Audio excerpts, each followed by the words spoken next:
அண்மைச் செய்தி.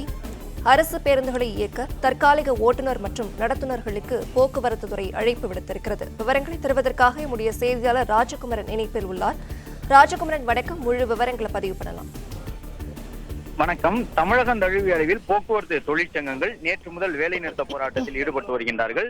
நேற்று தொடங்கிய இந்த வேலைநிறுத்த போராட்டத்தின் இரண்டாவது நாளான இன்று முற்றுகை போராட்டமாக தமிழகம் முழுவதும் போக்குவரத்து தொழிற்சங்கங்கள் தங்களுடைய போராட்டத்தை தீவிரப்படுத்தி இருக்கின்றார்கள்.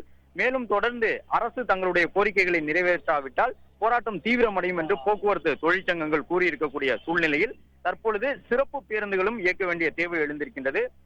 கடந்த 2 நாட்களில் போக்குவரத்து பணியாளர்களில் சிலர் பணிக்கு வராத பொழுதும் மாற்று சங்கத்தினர் மூலமாக தோமுசா உள்ளிட்டவர்களை கொண்டு கூடுதல் பணி நேரத்தின் அடிப்படையில் அவர்கள் பேருந்துகளை தொடர்ந்து இயக்கி வருகின்றார்கள்.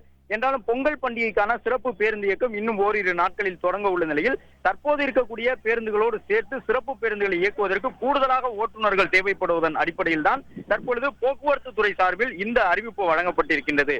அதன்படி இந்த ஹெவி லைசன்ஸ் என்று சொல்லப்படக்கூடிய கனரக வாகனங்களை இயக்குவதற்கான ஓட்டுநர் உரிமம் பெற்றிருக்கக்கூடிய இளைஞர்கள், கனரக வாகனங்களை இயக்கி வரக்கூடிய அனுபவம் கொண்டவர்கள் மாவட்ட அளவில் போக்குவரத்து துறை அதிகாரிகளை தங்களுடைய ஓட்டுநர் உரிமத்தின் அசல் நகல் மற்றும் ஆதார் அட்டையுடன் மாவட்ட போக்குவரத்து துறை அலுவலகங்களுக்கு சென்று போக்குவரத்து துறை அதிகாரிகளை சந்தித்து வழங்கி பேருந்துகளை இயக்குவதற்கான அனுமதி பெறலாம் என்கின்ற ஒரு அறிவிப்பு தற்பொழுது போக்குவரத்து துறை சார்பில் வழங்கப்பட்டிருக்கின்றது. மாவட்ட அளவில் அவர்கள் அதிகாரிகளை அணுகி கனரக வாகனங்களை ஓட்டக்கூடியவர்கள் பேருந்தை இயக்கலாம் என்று சொல்லப்பட்டிருக்கின்றது. சிறப்பு பேருந்து இயக்கத்திற்காக கூடுதலாக ஓட்டுநர்கள் தேவைப்படுகின்றார்கள். தொடர்ந்து போக்குவரத்து தொழிற்சங்கங்கள் போராட்டத்தில் ஈடுபடும் நிலையில் இந்த அறிவிப்பு வழங்கப்பட்டுள்ளது.